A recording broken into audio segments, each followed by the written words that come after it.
There was a time when humans did not bow, not because they were brave, not because they were strong, but because they did not yet know they were supposed to kneel. They looked at the sky with curiosity, not fear. They watched the stars without expecting commands. And when thunder rolled across the land, they listened, but they did not obey. This story begins in that forgotten silence, a silence older than kings, older than temples, older than the names of gods themselves. Tonight, you will hear a story that was never meant to survive, a story not carved proudly into stone, but quietly erased, a story of the first human who hesitated, and in that hesitation, changed everything. But first, welcome to Whispers of the World. If these stories calm your mind and stir your imagination, gently subscribe and let history speak to you as you sleep. Long before the Anunnaki were called gods, they were simply the ones who came down. That is what the ancient words suggest. Not creators, not saviors, visitors. The land between the rivers, what we now call Mesopotamia, was young. The soil was rich, dark, and heavy with promise. Rivers flooded and retreated like breathing lungs, leaving behind life wherever they touched. Humans lived close to the earth then. They had no crowns, no written laws, no temples reaching for the heavens. Their days were simple, but not easy. They hunted, they gathered. They watched the seasons carefully because survival depended on attention.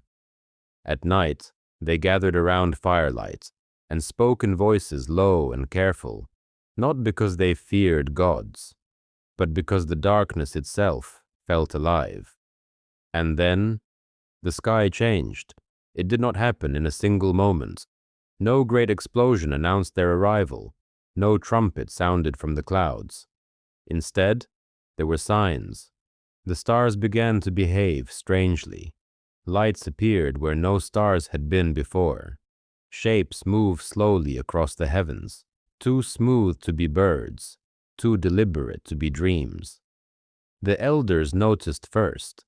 They spoke of wanderers in the sky, of lights that returned again and again to the same places, of nights when the air felt heavy, as if the world itself were holding its breath.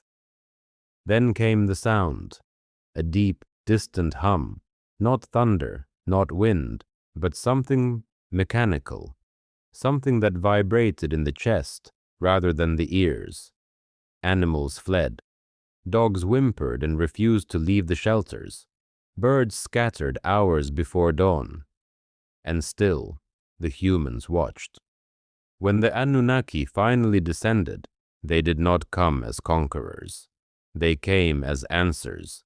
They arrived in fire and brilliance, but they spoke with calm authority. They did not shout. They did not threaten. They explained.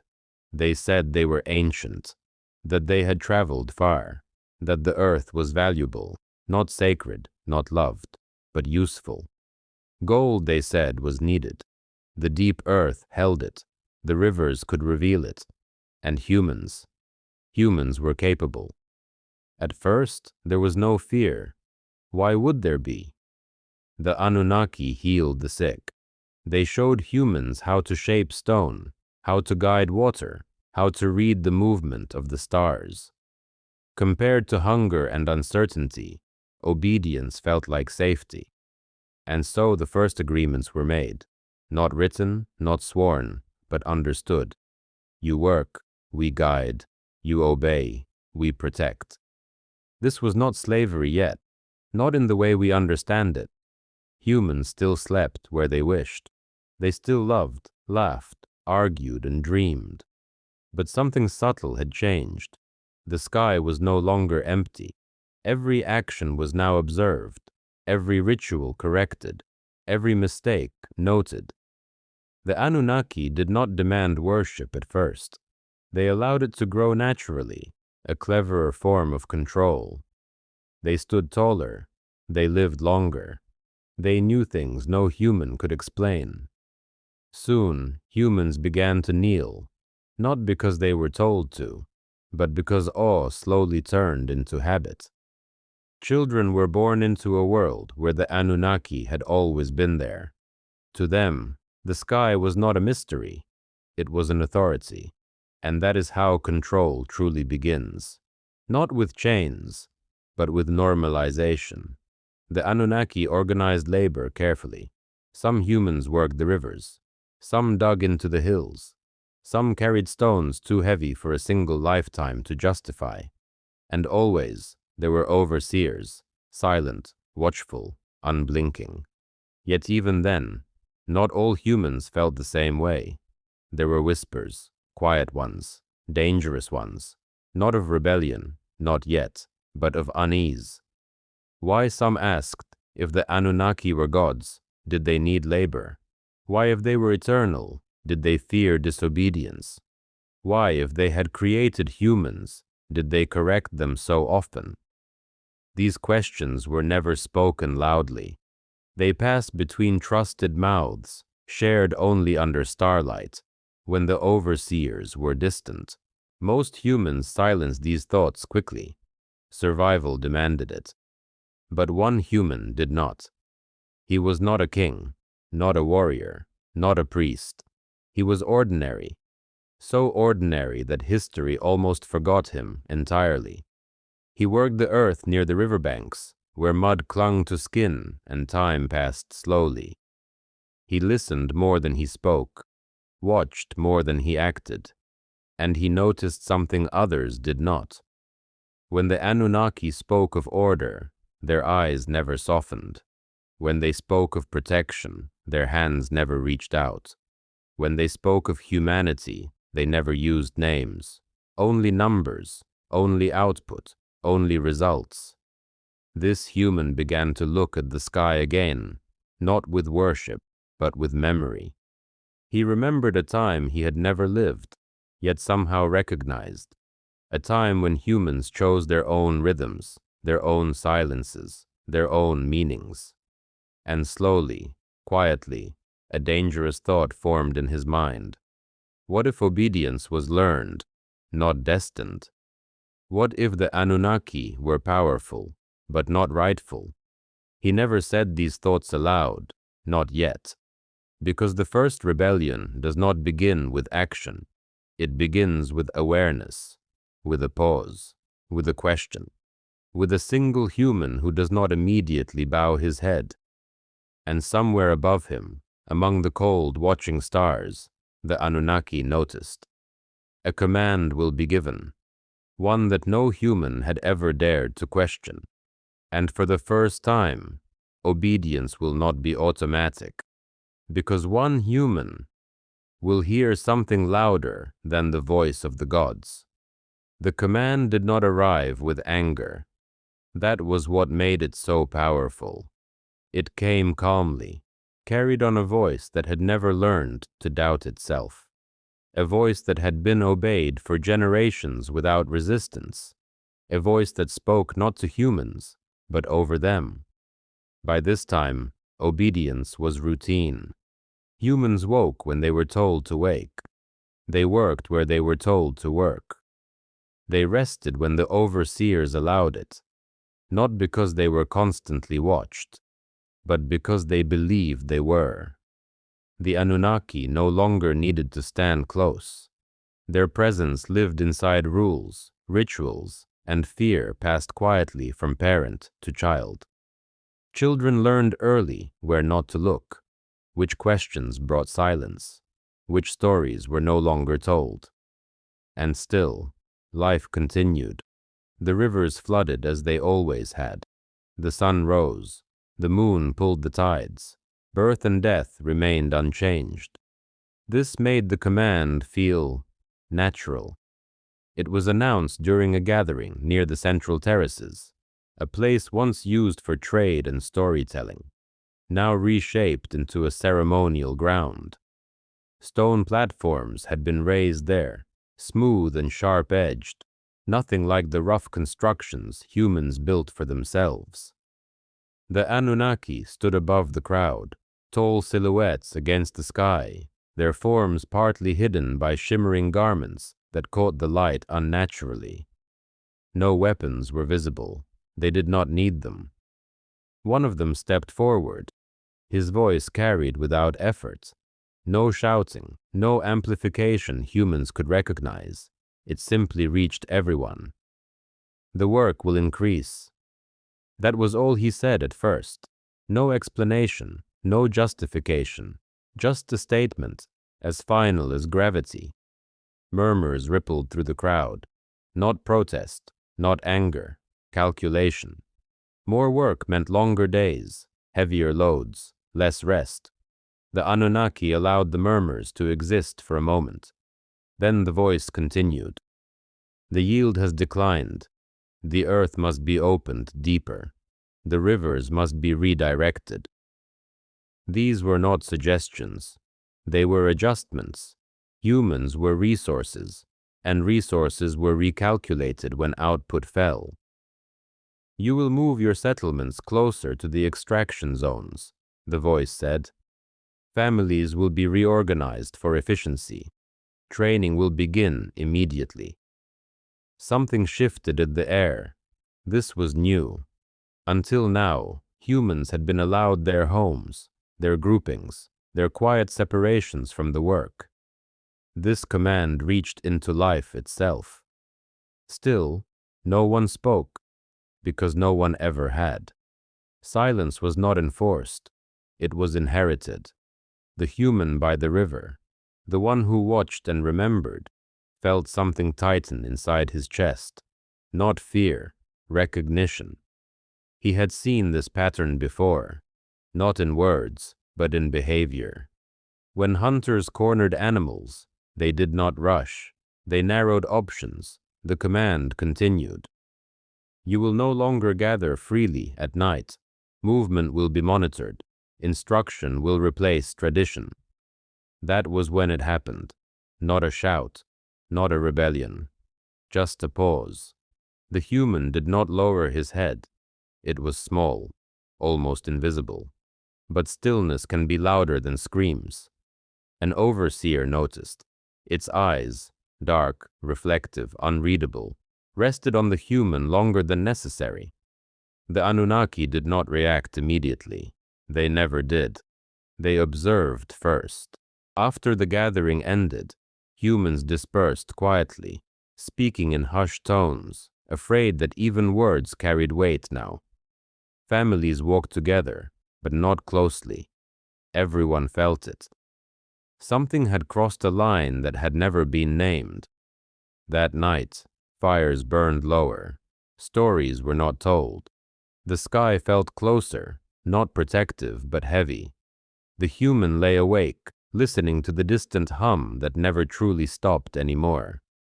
He thought of the command, not the work, not the hardship, but the certainty, the assumption that obedience was permanent, that consent had been given once and could never be withdrawn, that humans were no longer participants, only extensions of will.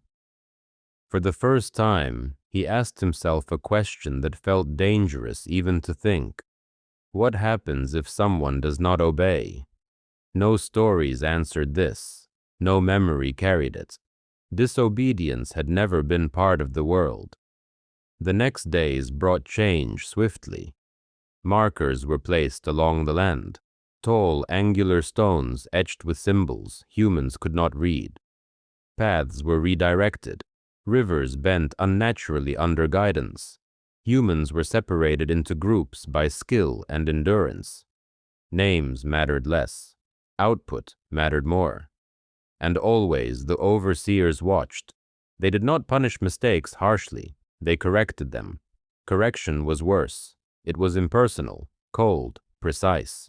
A human who slowed was reassigned. A human who questioned was isolated. A human who resisted, even slightly, was studied. The human by the river noticed something else now. The Anunnaki did not fear rebellion. They feared delay. Anything that slowed the process disturbed them deeply, which meant one thing. Their power, vast as it was not limitless. It depended on cooperation, on systems, on predictability. This realization settled into him quietly, like a seed. One evening, as the sky darkened and the stars emerged, but to listen more closely than ever before, to observe patterns, reactions, moments where the Anunnaki hesitated. Because if a command had never been questioned, then even a single moment of refusal could fracture something ancient. Above them, unseen but aware, the Anunnaki adjusted their calculations. One human was deviating, not in action, but in thought, and thought, they knew, was where rebellion truly began. A voice will speak inside one human that does not come from the sky. And for the first time, obedience will no longer feel inevitable.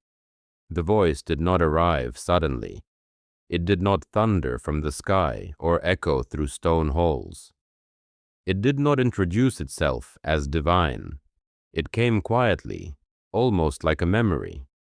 The human first noticed it while working alone, far from the overseers, where the river bent sharply and the earth was soft beneath his hands. The work was repetitive: dig, lift, carry, repeat. Most humans allowed their thoughts to empty during these hours. Thinking made time feel longer. Thinking invited danger. But this time, as the human's hands pressed into the soil, a thought surfaced that did not feel like his own. This is not what you are for. He paused, not long enough to be noticed, just long enough to feel it. The thought did not repeat itself. It did not argue. It simply existed, and that disturbed him more than fear ever could. For generations, humans had been taught, gently, patiently, that their purpose was defined. They were shaped, adjusted, improved. Even their bodies had changed over time. Stronger backs, more endurance, quicker learning. The Anunnaki called it refinement. But this thought, this quiet resistance, suggested something else. Purpose was not assigned, it was chosen. The human continued working, but the rhythm felt different now. Each movement carried awareness.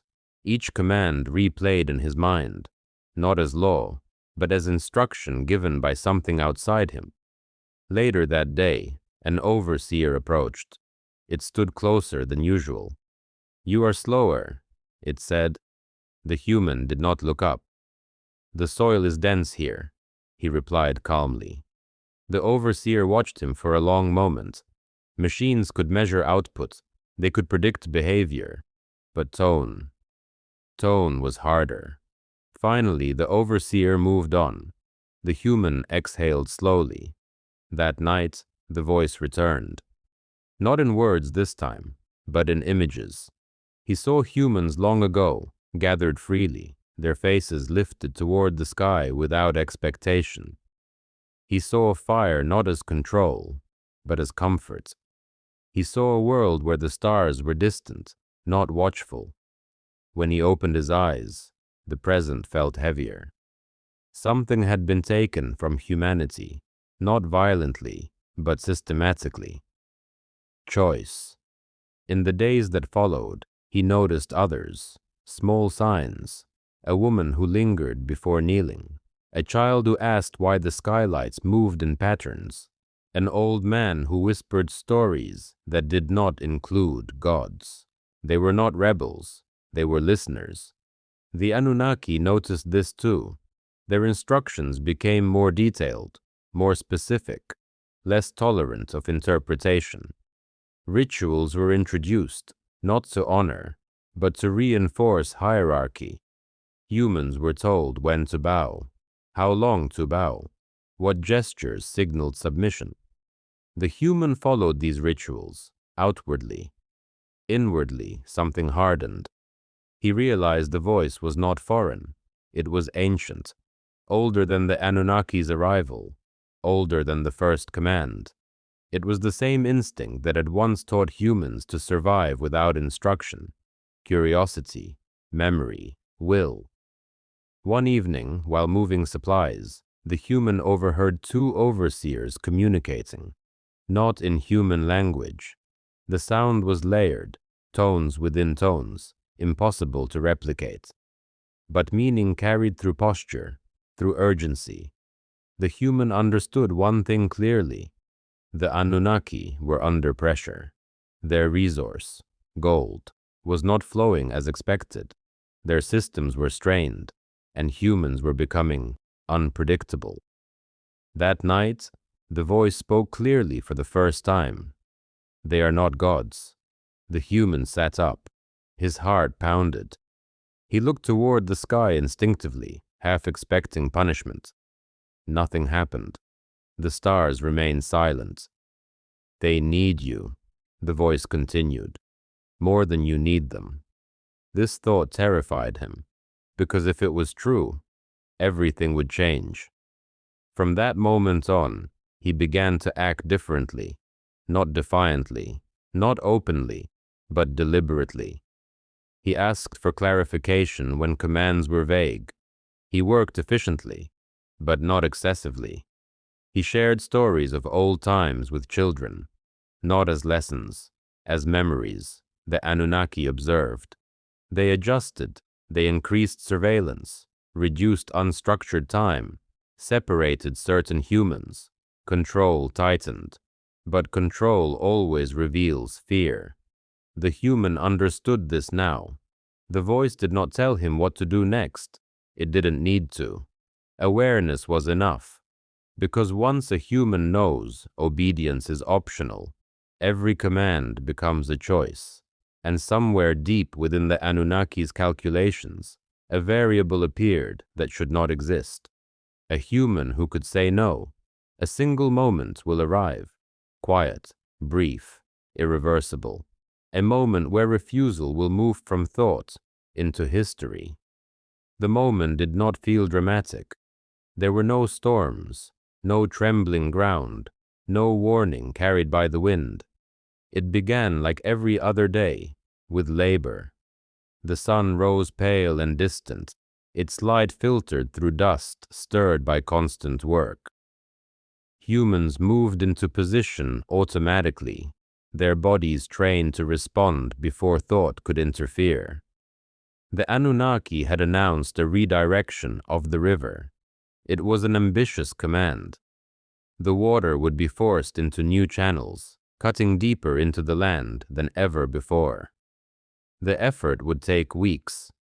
Failure was not discussed. The human listened as instructions were delivered. Precise, emotionless, final. Then the command came. Begin.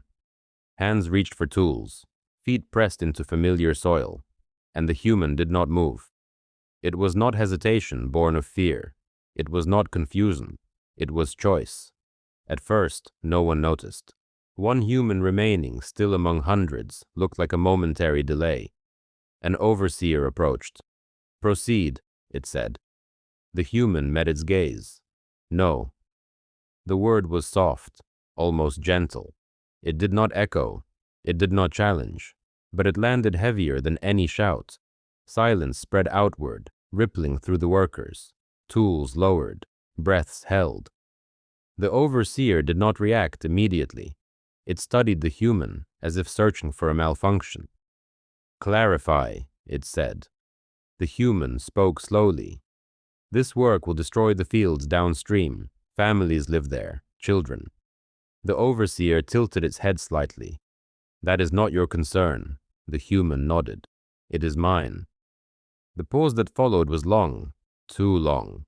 For the first time since their arrival, an Anunnaki recalculated in public. Another overseer arrived, then another. They surrounded the human, not threatening, but containing. You are refusing, one said. Yes. You understand the consequence. I understand the command. That answer unsettled them, because it exposed something dangerous. The human was not ignorant. He was aware. The Anunnaki communicated briefly among themselves, their tones sharp and compressed. This was not supposed to happen. Disobedience was not in the system. Punishment existed, correction existed, but refusal, calm, reasoned refusal, did not. Finally, one spoke. You were created to serve. The human lifted his eyes toward the sky. Then you should not need to tell me. That was when fear moved through the crowd. Not fear of the gods, fear of possibility. If one human could refuse, what did that mean for everyone else? The Anunnaki acted, but not with violence. Violence creates martyrs. They isolated him, removed him from the work zone, separated him from the others. The river project continued, but something had fractured. That night, no one slept easily. The human was held in a structure of smooth stone, its walls humming faintly. He was not harmed, not interrogated. He was observed. Hours passed. Then one Anunnaki entered alone. You could have continued, it said. Your life would have remained unchanged. The human met its gaze. It already changed. The Anunnaki studied him carefully. Why? The human considered the question. Because obedience without understanding is not order, he said. It is silence. The Anunnaki turned away. This will not spread, it said. We will ensure that. The human smiled faintly. You already failed. Elsewhere, whispers traveled. Not loudly, not openly, but humans noticed. Someone had said no, and the sky had not fallen. The Anunnaki increased control overnight. Movement restricted further, rituals enforced more strictly. But fear had changed sides. The Anunnaki now understood something vital. Humans could choose, and choice was contagious. The human was never seen working again. Some said he was taken into the sky. Others said he was buried beneath stone. No record was kept, no name carved. Because names preserve memory, and memory fuels rebellion. But even erased, the act remained. A single refusal, quiet, calm, undeniable. And in every human who hesitated afterward, that moment lived on. We will uncover why his story was erased, and why echoes of that first no still exist within us today. History remembers what is written. It forgets what is removed. The Anunnaki understood this better than any human ever would. They did not destroy cities in response to the refusal. They did not flood the land or scorch the sky. That would have created legends. Instead, they erased context. The human who said no was not executed publicly. He was not displayed as a warning. He was not transformed into a myth. He was simply removed. His dwelling was dismantled. His tools redistributed. His place in labor records left blank. When humans asked where he had gone, the overseers answered calmly. He was reassigned. Reassignment became the most feared word, because it meant disappearance without explanation. Slowly, carefully, the Anunnaki rewrote memory. They introduced new stories, not lies, but replacements. Stories where the Anunnaki had always been benevolent, where humans had always needed guidance, where obedience was not enforced, but chosen. Tablets were carved describing gods who saved humanity from chaos, from floods, from themselves. In these stories, humans were fragile, childlike, and gods were necessary. The Anunnaki adjusted language itself. Words for choice and will were softened, redefined, bound to duty. Rituals replaced remembrance. Each bow, each chant, each offering pushed the memory of refusal deeper into silence. But memory is not only stored in stone, it lives in behavior. The Anunnaki noticed something troubling. Humans continued to hesitate, not openly, not dramatically, but subtly. A pause before kneeling, a question phrased as confusion, a task completed, correctly, but not eagerly. The refusal had seeded something irreversible, and so the Anunnaki did what all rulers eventually do. They left, not suddenly, not all at once. Their presence became less frequent, their commands more distant. Eventually, the skylights vanished, the hum faded. Humans were left with structures they did not fully understand, rituals whose meanings had blurred, and stories that felt incomplete. Generations passed. Kings rose and fell. Empires claimed divine right. But something had changed forever. Humans no longer waited for gods to speak. They spoke for them. Every ruler who demanded absolute obedience borrowed the voice of the Anunnaki. Every law etched into stone echoed ancient commands. And every rebellion, every quiet refusal, carried the same origin: a human who said no. His name was never recorded, because names create continuity. But his act survived in another form, in conscience, in discomfort with unjust authority, in the instinct to question power, in the feeling that obedience should be earned, not assumed. Even now, when humans look at the sky, something stirs, not worship, memory, a sense that once, long ago, we were more than tools, that our silence was learned, not natural, that the first rebellion did not begin with weapons, but with awareness, and that awareness never truly disappears. It sleeps, waiting. Thank you for listening to Whispers of the World. If this story stayed with you, if it followed you into silence, then it has done what it was meant to do. Rest now. History will continue whispering.